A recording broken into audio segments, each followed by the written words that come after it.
आज मैथ में पढ़ेंगे संख्याओं की जानकारी। संख्याओं में पढ़ेंगे हम प्राकृतिक संख्या किसे कहते हैं। प्राकृतिक संख्या को ही प्राकृतिक संख्या भी कहा जाता है। प्राकृतिक संख्या किसे कहते हैं, क्या होती है प्राकृतिक संख्या। देखिए, मानव दैनिक जीवन में वस्तुओं को गिनने के लिए, जानकारी करने के लिए कि वस्तुएं कितनी हैं, उनकी गणना करने के लिए संख्या की आवश्यकता होती है। उन संख्याओं को हम प्राकृतिक संख्या कहते हैं।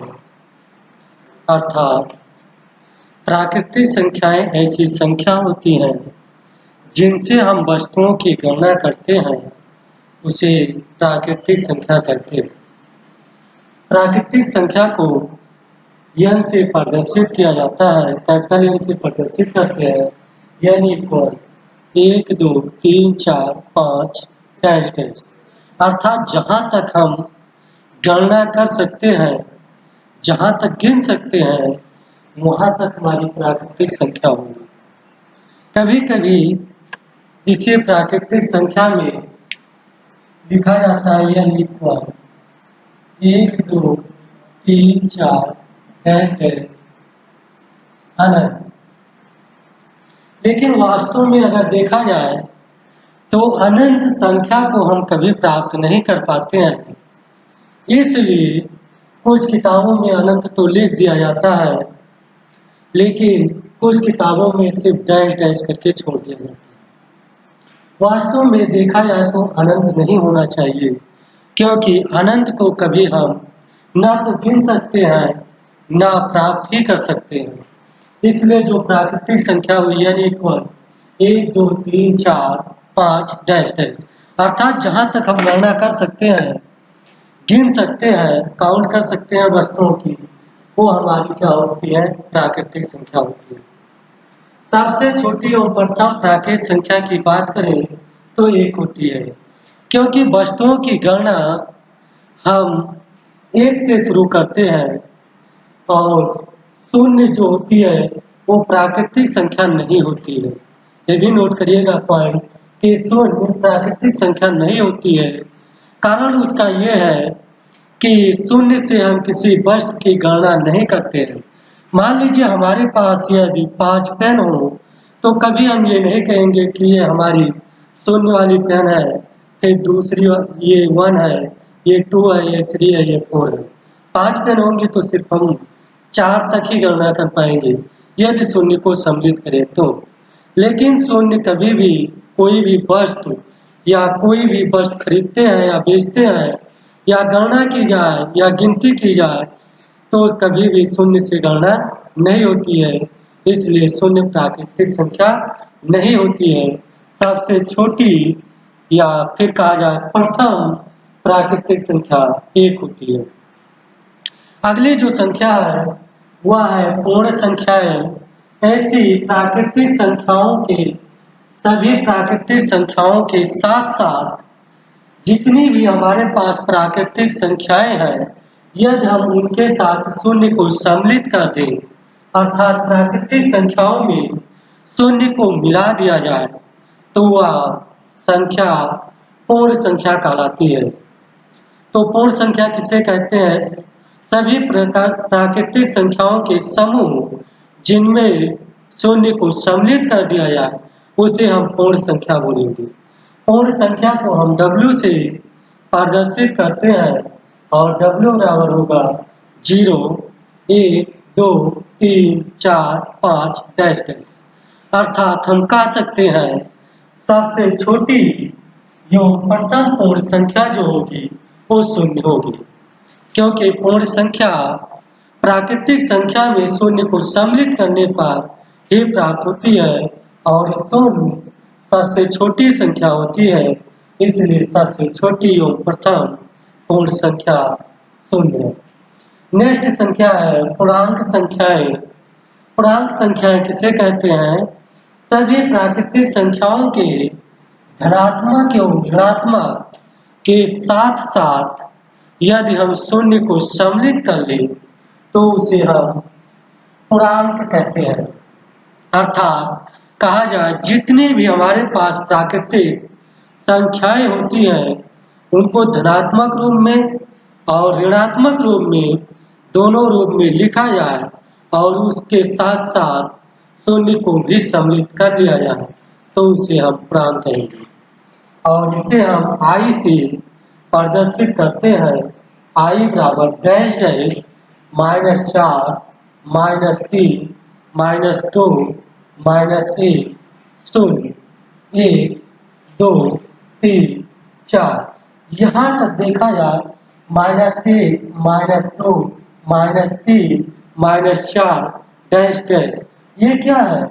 ये प्राकृतिक संख्या है। कैसे लिखी गई है?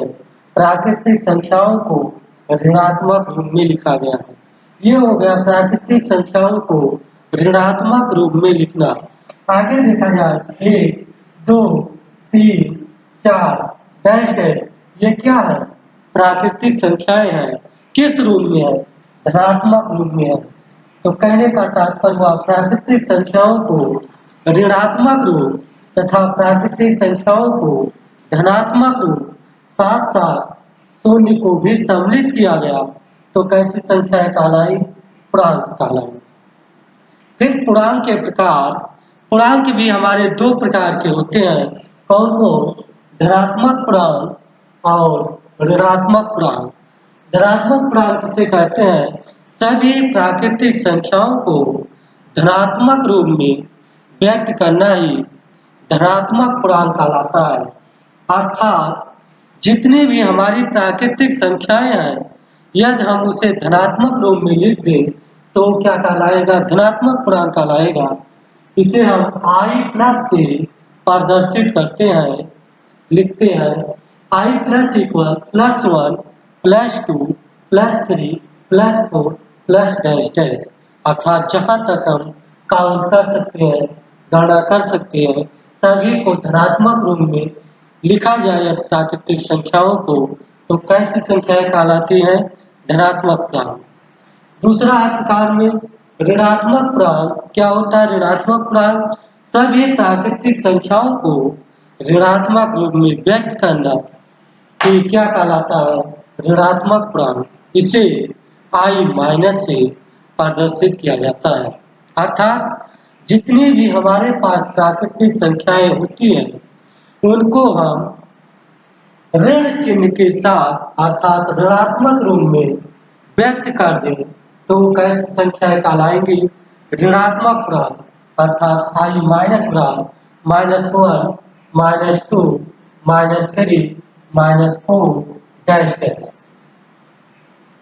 देखिए प्रकार में पढ़ा गया धनात्मक पूर्णांक और ऋणात्मक पूर्णांक, लेकिन जो पूर्णांक संख्याओं में पढ़ा गया वो शून्य तो सम्मिलित हुआ था, लेकिन शून्य को देखा जाए ना तो धनात्मक पूर्णांक में आया और ना ही ऋणात्मक पूर्णांक में आया।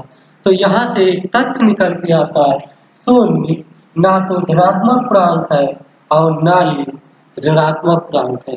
अर्थात शून्य को हम कभी +0 या -0 अर्थात धन शून्य या ऋण शून्य नहीं कह सकते हैं। शून्य ना तो धनात्मक पूर्णांक होगा और ना ही ऋणात्मक पूर्णांक होगा। नेक्स्ट पॉइंट जो आएगा, सबसे छोटा जो पूर्णांक होगा उसे निर्धारित नहीं किया जा सकता। क्यों? अगर हम कहें सबसे छोटा पूर्णांक -1 है, अगर कहा जाए सबसे छोटा पूर्णांक -1 है तो कहना उचित नहीं होगा। क्यों? क्योंकि अगला व्यक्ति ये बोलेगा कि नहीं -2 सबसे छोटा पूर्णांक है, फिर अगला व्यक्ति बोलेगा नहीं -3 है। तो इस प्रकार जहां तक हम गणना कर सकते हैं, जहां तक व्यक्त कर सकते हैं संख्याओं का, वहां तक माइनस चिन्ह लगाने पर सभी पूर्णांक क्या होंगे? छोटे होते जाएंगे। अर्थात हम कभी पूर्ण रूप से वास्तविक रूप से नहीं कह सकते हैं कि यही सबसे छोटा पूर्णांक है। इस प्रकार हम कह सकते हैं कि सबसे छोटे पूर्णांक को निर्धारित नहीं किया जा सकता है। नेक्स्ट जो पॉइंट है अभाज्य संख्याएं। अभाज्य संख्याएं किसे कहते हैं? क्या होती है अभाज्य संख्याएं? जैसा कि नाम से परिचित है, अभाज्य, जिसे विभाजित किया ना जा सके उसे हम अभाज्य संख्या कहेंगे। लेकिन कैसी संख्याएं होंगी? ऐसी संख्याएं होंगी अभाज्य संख्याएं जो स्वयं योग एक के अतिरिक्त किसी अन्य संख्या से विभाजित ना हो, उसे हम क्या बोलेंगे? अभाज्य संख्या बोलेंगे। कहने का तात्पर्य हुआ कि यदि कोई संख्या अभाज्य संख्या है तो वह संख्या स्वयं उस संख्या से विभाजित होगी या फिर एक से विभाजित होगी। इसके अलावा किसी अन्य संख्या से विभाजित नहीं हो सकती है।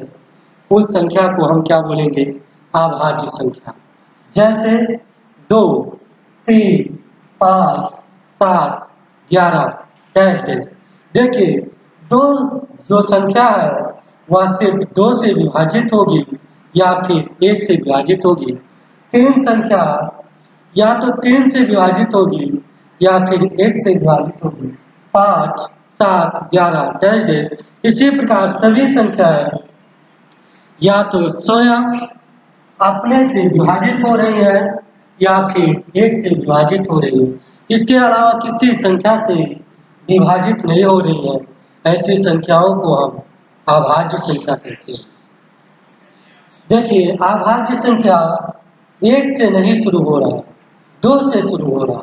इसलिए सबसे छोटी अभाज्य संख्या कौन सी है? 2। 1 क्यों नहीं अभाज्य संख्या होती है? क्योंकि परिभाषा ये कहती है कि संख्या स्वयं और 1 के अतिरिक्त किसी अन्य संख्या से विभाजित नहीं होना चाहिए।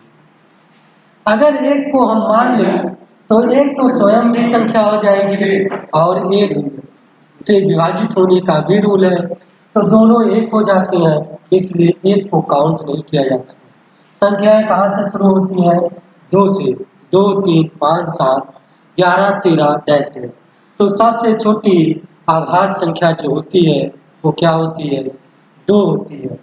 और 2 एक ऐसी सम अभाज्य संख्या है। 2 क्या है? सम संख्या है जो कि अभाज्य संख्या है। अगर 2 को छोड़ दिया जाए, शेष जितनी भी हमारे पास अभाज्य संख्याएं हैं वो कैसी संख्याएं होती हैं? विषम संख्याएं होती है। वो सम संख्या नहीं होती है। 2 को छोड़ दिया जाए, देखिए 3 है, 2 के बाद 3 है, 5 है, 7 है, 11 है, 13 होगा, 17 होगा, 19 होगा, 23 होगा, 29 होगा, 31 होगा। ये सब संख्याएं कैसी हैं? विषम संख्या। 2 के अलावा कोई ऐसी संख्या प्राप्त नहीं होगी जो सम संख्या होगी। अर्थात सबसे इम्पोर्टेंट पॉइंट है कि 2 एक सम संख्या है जो अभाज्य संख्या है और 2 सबसे छोटी अभाज्य संख्या है। शेष सभी संख्याएं क्या होती हैं? अभाज्य विषम होती है। 1 से 50 तक यदि हम अभाज्य संख्याओं की गणना करें तो कुल हमें 15 अभाज्य संख्याएं प्राप्त होती है और 50 से 100 तक यदि हम गणना करें तो कुल हमें 10 अभाज्य संख्याएं प्राप्त होती है। अर्थात यदि हम कहें 1 से लेकर 100 तक कितनी अभाज्य संख्याएं प्राप्त होंगी तो हमें 1 से 100 तक मिलाकर कुल 25 अभाज्य संख्याएं प्राप्त होती हैं, जिनमें 1 से 50 तक 15 अभाज्य संख्या होती हैं तथा 50 से 100 तक 10 अभाज्य संख्याएं होती हैं।